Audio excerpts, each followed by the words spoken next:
Olá, que bom estarmos juntos mais uma vez. Espero que esteja tudo bem com você.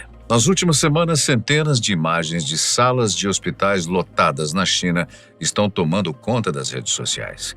Você chegou a ver uma imagem como essa? Nem preciso dizer que o temor que isso provocou no mundo todo, né? Especialmente porque ainda estamos ressaqueados do último surto viral que aconteceu na virada dessa década, em meados dos anos 2020. As autoridades chinesas dizem que não há motivo para tanto alarde, mas, de fato, o Centro de Controle e Prevenção de Doenças do país, um órgão implementado após nossa última experiência traumática, emitiu um alerta dizendo que está sendo observado um aumento incomum dos casos de infecção por metapneumovírus humano, HMPV, um vírus que atinge as vias respiratórias e pode provocar sintomas gripais. O HMPV já é um velho conhecido nosso e foi categorizado pela primeira vez em 2001. De lá para cá, ele tem sido observado de perto e não nos causou grandes dores de cabeça nos últimos 25 anos. No entanto, o aumento repentino acendeu um sinal de alerta na comunidade científica, principalmente porque ainda não é possível explicar o verdadeiro motivo para isso. Será que o metapneumovírus humano se tornou potencialmente perigoso para nós? Será que estamos correndo o risco de padecer uma nova pandemia mundial? Vamos te contar tudo o que sabemos sobre esse caso a partir de agora. De acordo com John Williams, pediatra e professor de doenças infecciosas da Universidade de Wisconsin-Madison, o metapneumovírus humano já circula há pelo menos 60 anos entre nós. Estudos evolutivos genéticos apontam que o mais provável é que ele tenha se divergido de um vírus de pássaro entre 200 e 400 anos atrás, assim como já aconteceu em outros casos. O médico que já pesquisa o HMPV há mais de 20 anos disse que esse vírus causa epidemias sazonais anuais regulares, semelhantes ao vírus influenza e ao RSV mais amplamente reconhecidos. A temporada típica do HMPV é do final do inverno ao início da primavera. Então, isso não é totalmente inesperado. Como eu disse, a primeira vez que esse vírus foi identificado, isto é, que o seu genoma foi sequenciado e os pesquisadores viram que se tratava de um novo tipo de agente infeccioso, foi em 2001, na Holanda. De lá para cá, vários estudos já foram feitos, apontando, por exemplo, que ele faz parte de uma família viral já conhecida por nós, a dos Pneumoviridae, que inclui espécimes conhecidas como o vírus respiratório sincicial RSCV, responsável pela maior parte das internações de crianças com sintomas de bronquite e bronquiolite. Isso significa que o HMPV circula no mundo há algum tempo, o que é relativamente bom, pois significa que boa parte da população já pode ter tido algum tipo de contato que gera a famigerada imunidade do rebanho, que tanto se ouvia falar na época da Covid-19. No Brasil, por exemplo, a primeira vez que o vírus foi identificado foi em 2004 e desde então ele tem se espalhado em todo o território nacional, de acordo com Flávio Fonseca, professor do Departamento de Microbiologia da Federal de Minas Gerais. Mas o que é que o metapneumovírus humano pode nos causar, afinal? Como ele faz parte da categoria de vírus que atingem as vias respiratórias, é justamente aí que ele provoca o seu impacto. Depois que o HMPV é transmitido para uma pessoa, ele se aloja no nariz, garganta e começo da traqueia, onde irá se reproduzir para conseguir se espalhar para outro indivíduo. Durante esse processo em que o vírus está usando o nosso corpo para conseguir se multiplicar, ele acaba gerando uma série de respostas em nosso organismo, que se tornam sintomas da doença provocada por essa infecção. Entre eles estão congestão nasal, dor de garganta, tosse e febre, sinais clássicos de um resfriado ou gripe comum. Na maioria dos casos, não passa disso e a pessoa se recupera sozinha depois de alguns dias.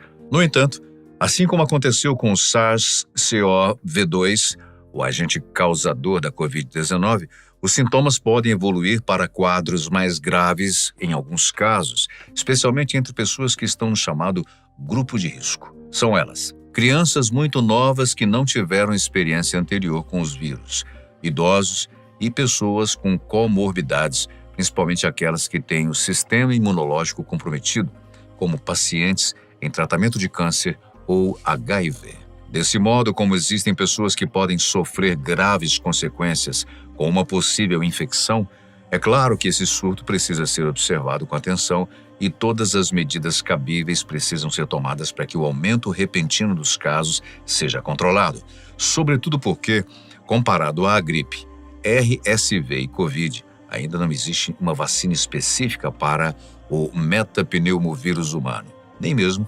medicamentos antivirais que sejam eficazes para barrar a reprodução do vírus em nosso organismo. Mas isso significa que estamos à beira de uma nova pandemia?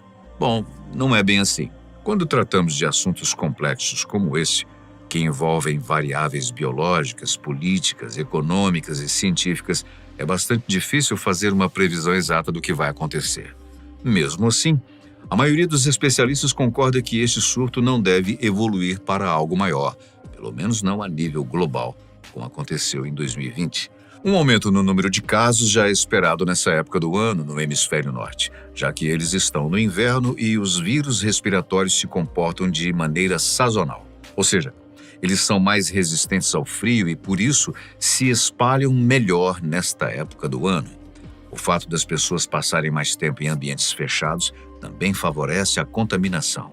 Por isso, dizemos que é comum haver um ligeiro aumento.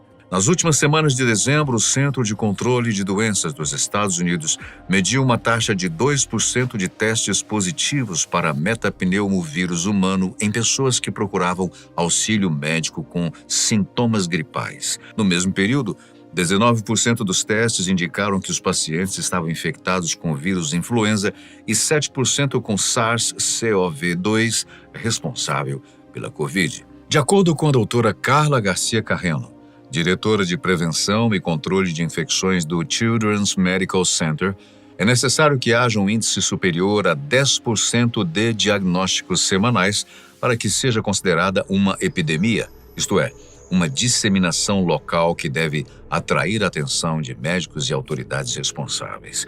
No continente americano, este número ainda está longe de se tornar uma realidade, graças a Deus.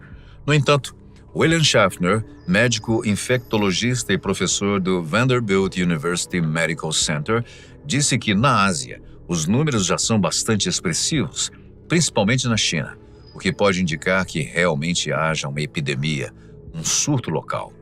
Vários casos também foram notificados em países próximos, como Malásia, Índia e Cazaquistão, o que fez com que nações vizinhas começassem a reforçar a vigilância nas fronteiras. Mas Schaffner deixa claro que ainda não há razão para se entrar em pânico, pelo menos por enquanto. De acordo com Can Biao, chefe do Instituto Nacional de Controle e Prevenção de Doenças Transmissíveis do CDC chinês, a alta nos casos está concentrada nas províncias do norte, onde é mais frio, e as pessoas mais atingidas até então são crianças e adolescentes de até 14 anos. Mas, além do período sazonal propício, o que pode estar causando o aumento no número de casos? Esta é a pergunta-chave que poderá nos indicar se realmente existe motivo para nos preocuparmos ou não. Bem, em primeiro lugar, é certo que todos estamos hipervigilantes agora, depois que tudo aconteceu. Então, a qualquer sinal, vários alertas são emitidos para que toda a população mundial possa se preparar. Essa é a opinião da doutora Jacqueline Stephens, professora sênior de saúde pública da Flinders University, na Austrália. Isso significa que é bastante provável que tenhamos mais alertas como esses, para que possamos agir preventivamente. E assim esperamos que novos surtos não cheguem a se tornar novas pandemias. Como parte dessa nova política, é comum que vários países estejam aumentando o número de testes em pessoas que buscam o atendimento médico.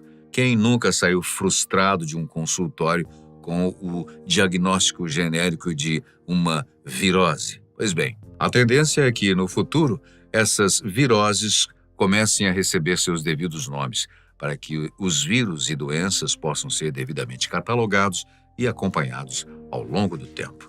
Sendo assim, é até possível que já tenhamos sobrevivido a um surto de metapneumovírus humano anteriormente, mas só agora os casos estão sendo devidamente contabilizados, o que assusta, é claro, num primeiro momento. Nesse caso específico, o HMPV pode geralmente ser confirmado por detecção direta do genoma viral pelo teste de amplificação de ácido nucleico ou detecção direta de antígenos virais em secreções respiratórias, usando imunofluorescência ou imunoensaio enzimático. Mas é claro que existe uma terceira hipótese, aquela que ninguém quer que seja correta. O professor de virologia da Universidade de Warwick, Andrew Easton, disse que as duas principais causas de aumento de diagnóstico de uma doença viral são alteração no comportamento das pessoas ou mutações no genoma dos vírus. A primeira causa pode ser explicada pelas hipóteses que já citamos: hipervigilância depois da pandemia de Covid-19 e aumento no número de testes. No entanto, se estivermos diante de uma alteração genética dos vírus, isso sim poderá ser preocupante. Infelizmente, nós não temos ainda essa resposta, já que é preciso fazer estudos avançados com as cepas que estão circulando para excluir ou confirmar essa possibilidade. Mas Andrew Easton permanece otimista e diz que esse cenário, apesar de possível, é bastante improvável. No mais, o que podemos fazer é o que já aprendemos com a última pandemia. Como qualquer outro vírus respiratório, o HMPV se espalha através do contato com micropartículas que emitimos ao tossir, espirrar ou mesmo falar. Por isso, devemos sempre lavar as mãos, evitar grandes aglomerações nessas épocas do ano e ficar em casa quando estivermos com algum sintoma, usando máscara quando for ao médico ou quando for inevitável sair. Mantenham-se seguros e ligados em nosso canal. Podemos voltar a qualquer instante com novas informações. Muito obrigado pela sua companhia, sempre muito especial. Até um próximo vídeo.